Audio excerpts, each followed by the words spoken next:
ضمنی الیکشن میں بلہ چل گیا. تحریک انصاف 11 میں سے 8 سیٹیں لے اڑی. 2 پیپلز پارٹی 1 نون لیگ کے نام. کراچی میں کپتان 1 سیٹ جیت گئے 1 پر ہار گئے. ملتان میں یوسف رضا گیلانی کے بیٹے نے شاہ محمود قریشی کی صاحبزادی کو ہرایا. پنجاب میں نون لیگ اپنی 2 نشستیں ہار گئی 1 پر کامیاب. کے پی میں پی ٹی آئی اپنی نشستیں بچا گئی.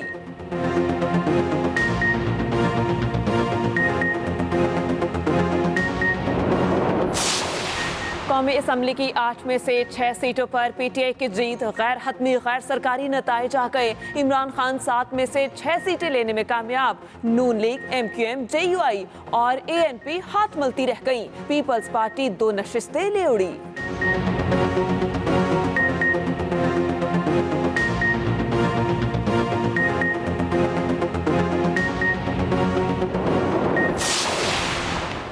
تحریک انصاف کا آج یوم تشکر منانے کا اعلان. عمران خان کسی حلقے سے حلف نہیں اٹھائیں گے. اسد عمر نے بتا دیا. ضمنی الیکشن کو ریفرنڈم قرار دیا. فواد چوہدری نے کہا فیصلہ عوام نے سنا دیا. حکومت عوام کی خواہش کا احترام کرے، فوری نئے الیکشن کا اعلان کرے. حماد اظہر بولے 14 جماعتیں مل کر بھی تحریک انصاف کا مقابلہ نہ کر سکیں.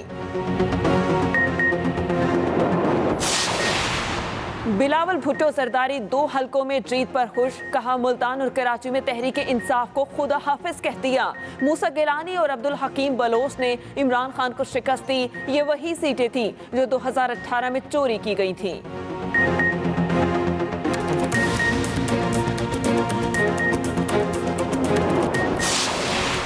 میں نہیں مانتا. غلام بلور کا شکست تسلیم کرنے سے انکار. N31 میں عمران خان کی کامیابی کو چیلنج کرنے کا اعلان. صوبائی حکومت پر سرکاری مشینری استعمال کرنے کا الزام لگا دیا. کہا مجھے سازش کے تحت ہرایا گیا، قانونی جنگ لڑوں گا.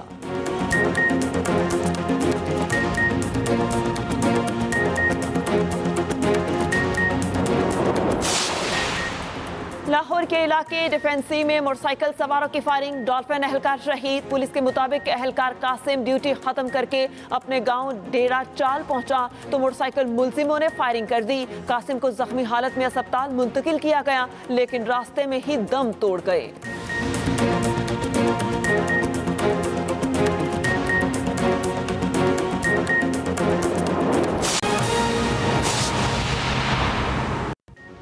السلام علیکم. ایکسپریس نیوز کے ساتھ میں ہوں مہرین جمیل. ہیڈ لائنز آپ نے ملاحظہ کی. اسی کے ساتھ ہی نیوز اسٹوڈیو سے اب تک کے لیے اتنا ہی. مزید کسی بھی خبر کی تفصیل کے لیے وزٹ کر سکتے ہیں express.p کے. اس کے علاوہ آپ ہمیں فیس بک اور ٹویٹر پر بھی فالو کر سکتے ہیں.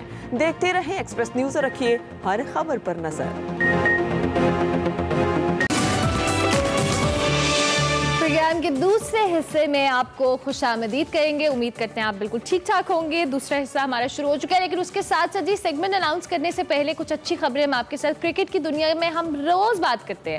آج ہم بات کرنے والے ہیں P C B hall of fame جس میں عبدالحفیظ کاردار اور یونس خان کو P C B hall of fame میں شامل کر لیا گیا ہے. ٹیسٹ کرکٹ کی تاریخ میں پاکستان کے پہلے کپتان عبدالحفیظ کاردار اور پاکستان کے سب سے کامیاب ٹیسٹ بیٹر یونس خان کو P C B hall of fame میں شامل کر لیا گیا ہے. عبدالحفیظ کاردار اور یونس خان ووٹنگ کے ایک شفاف عمل کے بعد P C B hall of fame کا حصہ بنے ہیں. ووٹنگ کا یہ پینل جو ہے اس میں جاوید میاداد تھے، وسیم اکرم تھے، وقار یونس تھے، ثنا میر تھیں، عروج ممتاز، جبکہ عالیہ رشید، ڈاکٹر نعمان نیاز، رشید شکور، قمر احمد صاحب اور وحید خان پر مشتمل یہ تھا پینل جس کے مطابق جس کی ووٹنگ کے بعد یہ پروسیجر ہوا. چیئرمین پی سی بی نرمیز راجہ صاحب کہتے ہیں کہ P C B hall of fame کا مقصد اپنے رول ماڈلز کی کامیابیوں کو سراہنا ہے اور ان کی خوشیوں میں شامل ہونا ہے. ساتھ ساتھ انہوں نے یہ بھی کہا کہ عبدالحفیظ کاردار نے پاکستان کو کرکٹ کا خواب دکھایا تھا اور یونس خان وہ کھلاڑی تھے جنہوں نے ہمیشہ سخت محنت کو اپنا شعار بنایا اور تینوں طرز کے جو کرکٹ فارمیٹ ہے اس میں پاکستان کے لیے بہت ساری کامیابیاں سمیٹیں اور ان کو بہت اچھی ایک ریپرزنٹیشن دی. تو جناب یہ تھا ہماری آج کا بھی جو اچھی خبر ہے اور پی سی بی کی ہال آف فیم کی میں شمولیت پر انہیں فخر ہے. ساتھ ساتھ یونس خان نے یہ بھی کہا اور پہلے شامل عظیم کھلاڑیوں کی اس فہرست میں شامل ہونا اوبویسلی یونس خان کے لیے ایک بڑی बड़ी अचीवमेंट है। उन्होंने कहा कि इस कामयाबी का वो अकेले क्रेडिट नहीं लेंगे, बल्कि उनके ख़ानदान का हर फर्द, उनसे जुड़े हर अफराद और जो स्टेक होल्डर्स हैं, और उनकी मेहनत ऑब्वियसली है। लिहाजा वो इस मौके पर अपने अहले खाना को, साथी खिलाड़ियों को, कैप्टन्स को, स्पोर्ट्स स्टाफ के मशकूर हैं, यूनुस खान साहब ने कहा। और यही इज्जत वो अपने मुल्क की खिदमत का उनको मौका मिला। इस हवाले से उन्होंने कहा CGPC ऑफ फेम में अब्दुल हफीज़ कारदार और यूनुस खान को शामिल किया गया। क्रिकेट के हवाले से हमने आपको एक खबर बताई, और अब बारी हमारे सेगमेंट की, जिसमें बात हो रही है मुस्तंसर हुसैन तार साहब की किताब चित्राल दास्तान पर। तो देखते हैं आज का सेगमेंट निकले तेरी तलाश में।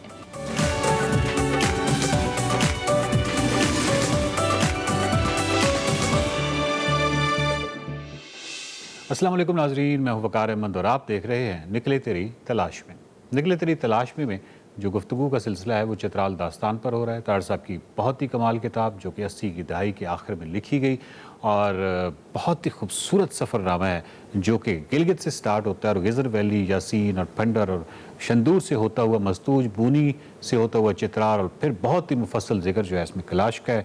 बहुत ही कमाल जो हमारी गुफ्तगू है उसका सिलसिला जारी है। गुज़श्ता एक साथ में बहुत अहम मौज़ूआत पर हमारी तार सबसे गुफ्तगू हुई है, और इसी चित्राल दास्तान पर जो गुफ्तगू है उसका सिलसिला बढ़ाते हैं।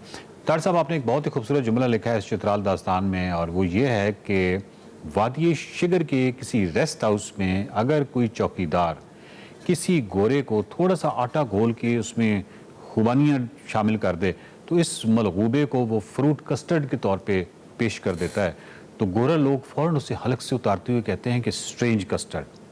तो मतलब दरअसल गोरा लोग से मुराद, आपने कहा है कि दरअसल गोरा लोग से मुराद एक अनजान, हैरत ज़दा, एहतियात पसंद और मकामी आबादी का दिल न दुखाने वाला सयाह है। तो अब इस पर बताइए कि ये जो सयाहत का रवैया है, ये जो रवैया है, ये कितना लाजिम है, कितना लाजिम है सयाहत के लिए? अगर आप सयाह हैं तो ये जो चीज़ है ये किस कदर ज़रूरी है कि मकामी आबादी का दिल भी ना दुखाया जाए और एक नया एक्सपीरियंस भी किया जाए, और ये जो स्ट्रेंज कस्टर्ड कह दिया जाए। मतलब ये कि ये जो रवैया है ये सयाहत के हवाले से हमारे अंदर होना चाहिए, और किस कदर होना चाहिए और क्यों ज़रूरी है? जी बिल्कुल, क्योंकि मुझे अब तक याद है कि हम अब्बासी थे, वहाँ पे स्कर्दू में उन्होंने दावत की, तो मेरे साथ एक दो दोस्त थे, वो मतीउर रहमानी थे, ठीक, और वो अपना प्रोफेसर थे जेलम के। तो उन्होंने दावत की और बड़े खूबसूरत घर था उनका, पुरानी तर्ज का, और वहाँ से किला दिखाई दे रहा। तो वो हमारे लिए अखरोट का सूप लेके आए, ठीक है, वो उनका टिपिकल था। अच्छा, अब उसमें हमारे हवाले से शायद उसमें नमक ज़्यादा था, ठीक है, और इसकी तौजीह होती है कि उन इलाकों में नमक की कमी होती है। यानी स्टोर वाले बताते हैं कि हमारे बड़े जो थे नीचे जाते थे वैली में, और बड़ा वो एक नमक का वो एक टुकड़ा लेके 10 दिन चलते आते थे। नमक वाज सो प्रेशियस, चुनांचे उनके अंदर नमक की कमी भी होती है। आपको पता है उनके वो यहाँ पे वो सारा सिलसिला हो जाता है, वो नमक की कमी होती है, ठीक है, तो ज़्यादा इस्तेमाल करते हैं। तो वो हमारे साथी ने उसको यूँ किया और गौर करके तो बाहर चले गए, और कहने लगे, उन्होंने तो बड़ा शोर मचाया कि आपको ये आप कहते हैं कि नेशनल है हमारा, ये तो बड़ा। तो मैंने बहुत बड़ी तारीफ़ की, और बाद में मैंने उनको डांटा, कह लगे नहीं नमक ज़्यादा था। मैंने कहा ये बात नहीं होती, वो हमारे मेज़बान हैं, उनका दिल दुखा होगा ना। आपके घर में कोई अगर आए और आपकी कोई पसंदीदा चीज़ हो और उसमें एकदम वो कहे कि जी ये तो आपने मिर्चें क्या डाली हैं, क्या हम मिर्चें ज़्यादा खाते हैं, ये तो जहर है। तो अगर जब आप एक अजनबी माहौल में जाते हैं किसी भी जगह, तो वो जो भी लोकल खुराक होती है उसको जब आप ट्राई करते हैं तो वो डेफिनेटली जो आपका सेट जायका है उससे जुदा होगी। बिल्कुल। तो आप उससे मुफाहमत बेशक ना करें, लेकिन ये ना कहें कि जी ये तो बद जायका है, इसमें तो ये है और वो है।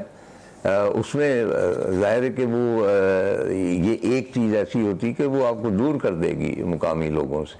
तार साहब, आपने एक जुमला लिखा है कि ऐसे नौजवान जो इन वादियों की सहर अंगेज़ी में जहर घोलते हैं। अच्छा, ये जुमला जो है ये कैलाश के हवाले से फिर ज़्यादा अहम हो जाता है, गो कि ये नौजवान हर जगह उसकी सैर अंगेजियों में जहर घोलते हैं, लेकिन कैलाश वादी जो है वहाँ पे इस हवाले से हसासियत फिर और ज़्यादा हो जाती है। क्योंकि वो बिल्कुल एक डिफरेंट कल्चर है, और फिर वहाँ पे जब आप जहर घोलते हैं तो वो मकामी आबादियों का दिल दुखता भी है और बहुत अफसोसनाक है। आपने मज़ीद लिखा है कि ये शोखे तमीज़ से आरी और अपने तई दिल फेंक।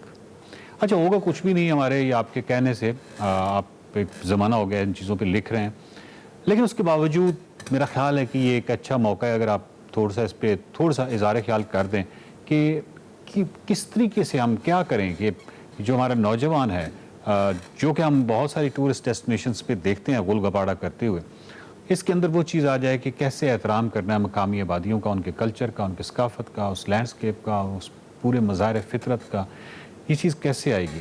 कैलाश के बारे में बहुत सारे जो है ना एक